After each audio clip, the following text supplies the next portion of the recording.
దాడులకు దిగింది. ఈ దాడుల నేపథ్యంలో సిరిక్ అనేటువంటి ఒక ఐలాండ్లో అమెరికా తమ F-35 ఫైటర్ జెట్స్తో కొన్ని మిసైల్ని ప్రయోగించి ఆ ప్రాంతాన్ని చుట్టుముట్టేసింది. అయితే ఈ క్రమంలో రెండు వాటర్ ట్యాంకులు కొన్ని సుమారుగా లక్షలాది మంది పబ్లిక్కి సప్లై చేసినటువంటి రెండు వాటర్ ట్యాంకులని ధ్వంసం చేసింది. దీంతో స్థానిక ప్రజలకి నీటి సరఫరా నిలిచిపోయింది. మౌలిక సదుపాయాలపైన అమెరికా దాడిని చాలా తీవ్రంగా ఖండించింది ఇరాన్. హోర్ముజ్ జలసంధి అమెరికా హెలికాప్టర్ను కూల్చేసినటువంటి క్రమంలో హెలికాప్టర్లని కూల్చివేతకు ప్రతీకారంగా అమెరికా ఈ దాడులు చేపట్టింది. జోర్డాన్లోని అమెరికా సైనిక స్థావరం పైన ఇరాన్ కూడా క్షిపణి దాడికి పాల్పడింది. ఇక అమెరికా F-35 ఫైటర్ జెట్ హ్యాంగర్ల పైన ఇరాన్ క్షిపణి ప్రయోగించింది.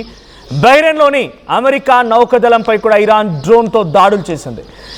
ఇరాన్ ఎయిర్ డిఫెన్స్ రాడార్ వ్యవస్థల్ని ధ్వంసం చేసింది అమెరికా. ఇరాన్లోని Bandar Abbas, Qeshm island and Sirik ఐలాండ్లో కూడా భారీ పేలుళ్లు సంభవించాయి. విదేశీ సైన్యాలు ఈ ప్రాంతాన్ని విడిచి వెళ్లాలని ఇరాన్ కూడా డిమాండ్ చేస్తోంది. సో ఇప్పుడు సిరిక్ ఐలాండ్కి సంబంధించినటువంటి రెండు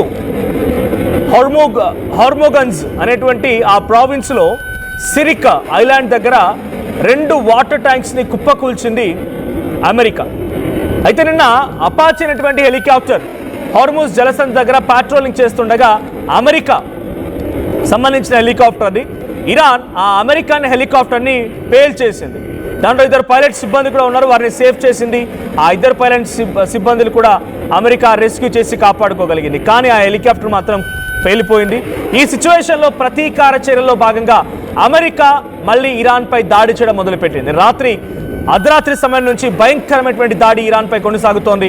సిరిక్ ఐలాండ్, కుష్మ్ ఐలాండ్ అండ్ మరో కిష్మ్ ఐలాండ్తో పాటుగా ఇంకొకటి బందర్ అబ్బాస్ పోర్ట్, ఈ ప్రాంతాలపైన భయంకరమైనటువంటి దాడులతో అమెరికా రెచ్చిపోతోంది.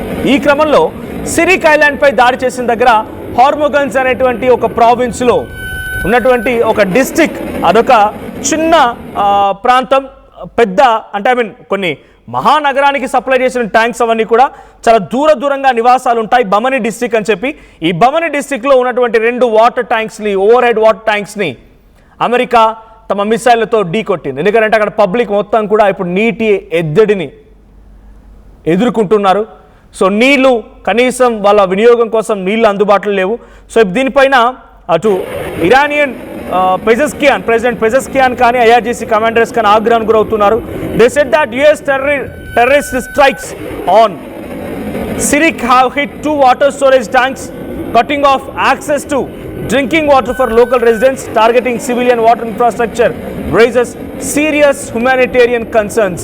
ఇది ఇరానియన్ కన్సులేట్ ఇన్ ముంబైలో ఇరానియన్ కన్సులేట్ చెప్తున్న మాట ఏంటంటే US టెర్రరిస్టులు, అమెరికా టెర్రరిస్టులు అని చెప్తున్నారు. ఇక్కడ US టెర్రరిస్ట్ స్ట్రైక్స్, అమెరికా ఉగ్రవాద దాడులు సిరిక్ అనేటువంటి ఐలాండ్లో ఉన్నటువంటి హార్మోగన్స్ బమని డిస్టిక్లో వాళ్ళు రెండు సివిలియన్ ఇన్ఫ్రాస్ట్రక్చర్స్ పైన, ఓవర్ హెడ్ ట్యాంక్స్ పైన అటాక్ చేశారు. దీంతో అక్కడ లోకల్ పబ్లిక్కి వాటర్ యాక్సెస్ లేకుండా పోయింది. So 2 water heads were struck in enemies attack on Sirik tonight in Bamani district were drinking water has been cut off. ఇది ఇరానియన్ ఇంటర్నేషనల్ మీడియాలో వస్తున్నటువంటి కథనం. ఇంకోవైపు ఇరానియన్ రెవల్యూషన్ గార్డ్స్ వాళ్ళు ఏం చెప్తున్నారు? They had fired along range missile at 4 locations inside US al అక్రాజ్ base in Jordan. So దీనికి ప్రతీకార చర్యలో భాగంగా మేము కూడా తిప్పి కొడుతున్నాము. మేము US జోర్డాన్లో ఉన్నటువంటి US ఎయిర్ బేస్ పై అటాక్ చేశాము. ఆ తర్వాత గార్డ్స్ చెప్తున్న మాట ఏంటంటే they also aimed at including hangars, F-35 ఉన్నటువంటి హ్యాంగర్లపై అటాక్ చేశాం. Crushing and decisive so control facility and they said that they were prepared to give a crushing and decisive reply. నలిపేసేటువంటి ఒక ప్రతీకార చర్య ఉండబోతోంది. పక్కా ప్రెసైజ్గా టార్గెట్ చేసి కొడతాం అమెరికానని చెప్పి IRGC గార్డ్స్ చెప్తున్నారు. The statement came after United states of America carried out strikes at Iranian waterhead tanks and Iranian public infrastructures. So the latest exchange of war signaled a big massive attack. America రాత్రి నుంచి భయంకరమైనటువంటి దాడులు చేస్తున్న క్రమంలో సిరిక్లో రెండు over head water tanks కుప్పకూలిపడంతో water లేవు. దాన్ని తిప్పికొట్టేటువంటి చర్యల్లో భాగంగా మేము కూడా జోర్డాన్లో ఉన్నటువంటి US ఎయిర్ బేస్ని టార్గెట్ చేసి లాంగ్ రేంజ్ మిసైల్ని ప్రయోగించాము. ఆ లాంగ్ రేంజ్ మిసైల్ ఇప్పుడు F-35 విమానాలని కూడా ధ్వంసం చేయబోతోంది అని చెప్పేటువంటి మాటని ఇరానియన్ మీడియా చెప్తోంది. ఇదొక హ్యూమనిటేరియన్ వయలేషన్గానే చూస్తోంది ఇరాన్. ఎందుకంటే డైరెక్ట్గా పబ్లిక్ ఇన్ఫ్రాస్ట్రక్చర్ని టార్గెట్ చేసి పబ్లిక్ని ఇబ్బందులకు గురి చేయడం ఇది ఎట్టి పరిస్థితుల్లో కరెక్ట్ అయినటువంటి పద్ధతి కాదు అన్నట్టుగా వారిస్తోంది ఇరాన్. ఇంకా కంటిన్యూషన్లో ఐఆర్జీసీ కమాండెంట్స్ ఎట్టి పరిస్థితుల్లో ఆగే ప్రసక్తే లేదు. వాషింగ్టన్ని కూడా ఢీ కొడతాం, వాళ్ళ ఉద్దేశం వాషింగ్టన్ అంటే అమెరికాని ఢీ కొడతాం అన్నట్టుగా వాళ్ళు మాట్లాడుతూ ఉన్నారు. So US military described it's as operational proportional response to unjustified Iranian aggression. A US official told that the Apache has been downed by Iranian one-way attack drone. Trump said the 2 pilots on board survived without injury and said Washington would respond. నేను చెప్పారు. Trump tweet కూడా ఇందాక మీరు చూసారు. ఒకసారి Trump tweet పిచ్చేయండి పేసిఆర్. Trump ట్వీట్లో ఉంది ఏంటంటే మా అపాచీ హెలికాప్టర్ పైన అటాక్ జరిగింది ఇప్పుడే అని నాకు మా గ్రేట్ మిలిటరీ కమాండెంట్స్ చెప్పారు. దానికి ప్రతీకార దాడి తప్పకుండా ఉంటుంది, డెఫినెట్గా దాడిని తట్టుకోలేరు ఇరాన్ అన్నట్టుగా డొనాల్డ్ ట్రంప్ కూడా ట్వీట్ చేయడం చూసాం. సో డొనాల్డ్ ట్రంప్ ట్వీట్కి సంబంధించిన అంశం తర్వాత మళ్ళింతగా రాత్రి నుంచి ఇరాన్పై వరుస అటాక్లు భయంకరంగా పెరిగిపోయాయి. సో ఈ ట్వీట్ చూడవచ్చు. ఈ ట్వీట్లో నాది ఉంది, I have just been informed by our great military that last night the Iranians shot down one of our highly sophisticated Apache helicopters while patrolling over the Strait of Hormuz. There were 2 pilots involved, both are safe and uninjured. Nevertheless, the United States must of necessity respond to this attack. ఇది ఆయన tweet. ఆ tweet తర్వాత నుంచి రాత్రి నుంచి మళ్ళీ భయంకరమైనటువంటి దాడులు కొనసాగుతున్నాయి. రాడార్ ఇన్స్టాలేషన్స్ పైన, ఇరానియన్ బేసెస్ పైన, ఎయిర్ డిఫెన్స్ సిస్టమ్ పైన, వాళ్ళ దగ్గర ఉన్న ఇన్ఫ్రాస్ట్రక్చర్ పైన అటాక్ చేస్తోంది అమెరికా. ఈ అటాక్ ఇంకా కొనసాగుతోంది. రాత్రి వరకు జరిగిన భయంకర అటాక్ తర్వాత ఇటువైపు నుంచి కూడా సమాధానంగా ఇరాన్ కూడా పలు మిసైల్ని ప్రయోగించింది. జోర్డాన్లో ఉన్నటువంటి అమెరికన్ ఎయిర్ బేస్ పైన కూడా అటాక్ చేసింది. అమెరికా ఎయిర్ బేస్ యుఎస్ అల్ అక్రజ్ అనేటువంటి ఎయిర్ బేస్ పైన అటాక్ చేసింది Iran. So Iran commandants central commandants కూడా తిప్పికొడతామని చెప్తూ ఉన్నారు. సెంట్రల్ కమాండెంట్స్ ఏమో డెఫినెట్గా ఇరాన్ని మేము అంతమొందిస్తామనేటువంటి మాటను మేము చెప్తున్నారు. సో ఇక్కడ మనం చూడవచ్చు ఇరానియన్ మీడియాలో వస్తున్న కథనం మేరకి ఎగ్జాక్ట్గా అక్కడ ఆ రెడ్ కలర్ డాట్ దగ్గర ఉండే వాటర్ ట్యాంక్స్ ఉన్నవి. సో సిరిక్ ఉండేది అక్కడే. సో ఇప్పుడు అక్కడే ఎగ్జాక్ట్గా అటాక్ జరిగింది. ఇరానియన్ మీడియా కథనాల్లో వస్తున్నటువంటి వార్త ఇది. అక్కడ వస్తున్నటువంటి కథనంకి సంబంధించి ఆ విజువల్ మనం ఆర్టీవీ స్క్రీన్ పై చూస్తూ ఉన్నాం. So reports of blast emerged from several parts of the southern Iran. ఇది దక్షిణ ఇరాన్లో ఉన్నటువంటి భాగం, సౌతర్న్ ఇరాన్.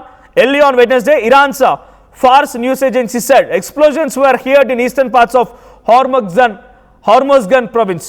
హార్మోజ్గన్ ప్రావిన్స్ అనేది సిరిక్ ఐలాండ్ దగ్గర ఉంది. సో దాంట్లో భయంకరమైనటువంటి దాడులు జరిగాయి. సౌతర్న్ ఇరాన్లో భయంకరమైనటువంటి పేలుడు శబ్దాలు వినిపించాయని చెప్తున్నారు. So Iranian foreign minister Abbas Araghchi did not directly comment on the helicopter incident but said foreign military forces operating near Iran were always exposed to the risk of accidents.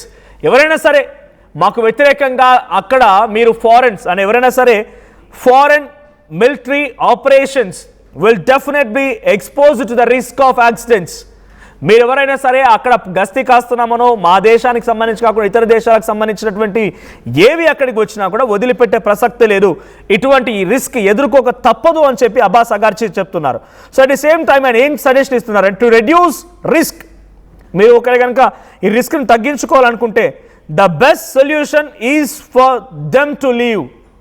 మీకు అలా బతకాలని ఉంటే మమ్మల్ని వదిలేయండి, మా దగ్గర నుంచి దూరంగా ఉండండి. ఇది అబ్బాస్ అరాక్చి చెప్తున్న స్టేట్మెంట్. ఇన్ కంటిన్యూషన్లో బహ్రెయిన్లో కూడా ఈ దాడులు జరుగుతున్నాయి. US 5th fleet in Bahrain in retaliation for the US strikes on targets in southern Iran earlier. So బహ్రెయిన్లో అటాక్ జరుగుతూ ఉన్నాయి. The guard said fighting was continuing and warned of a more severe response if what they called continued US aggression went on. So Bahrain పైన కూడా US ప్రతీకార చర్యలో భాగంగా దాడి చేస్తోంది ఇరాన్. సో బహ్రెయిన్లో ఉన్నటువంటి ఎయిర్ బేసెస్ పైన కూడా అటాక్ చేస్తోంది. Before the US strikes, Iranian state media had quoted a military source as saying that Iran had not carried out any offensive air operations in the Strait of Hormuz in the previous 24 hours.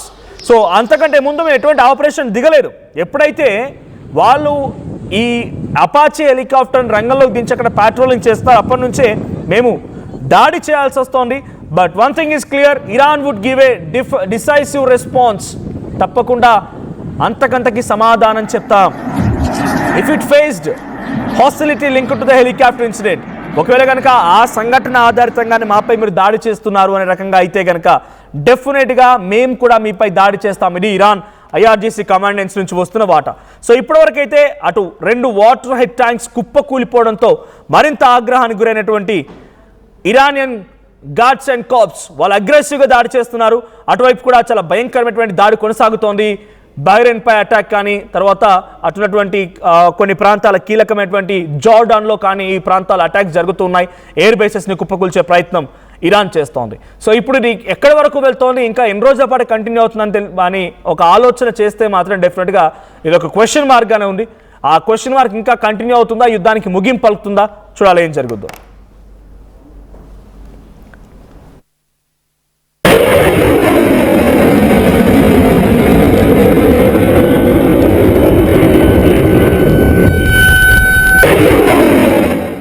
To do with Lebanon, and it has to stop. We want to get it finished.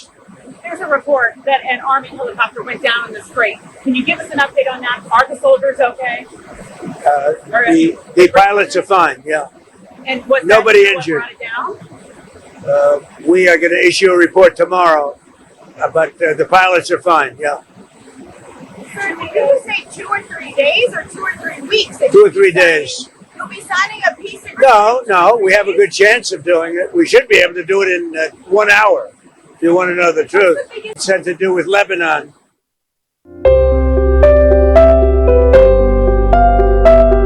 చిన్న చిన్న ఆనందాలు 35 ఏళ్లుగా నా జీవితంలో లేవు. 35 ఏళ్లుగా నేను డైపర్లలో బ్రతికాను. 6 సెంటీమీటర్ల ఫిస్టులా నా మూత్రాశయంలో లీక్ కారణమైంది. ఎవరూ నాకు సహాయం చేయలేకపోయారు. ఏఐఎన్యూలో వైద్యులను కలిసే వరకు. అక్కడ వారు రోబోటిక్ శస్త్రచికిత్సతో నాకు పరిష్కారం ఇచ్చారు. వారు నా ఆత్మవిశ్వాసాన్ని కూడా తిరిగిచ్చారు. Precision Care makes it possible.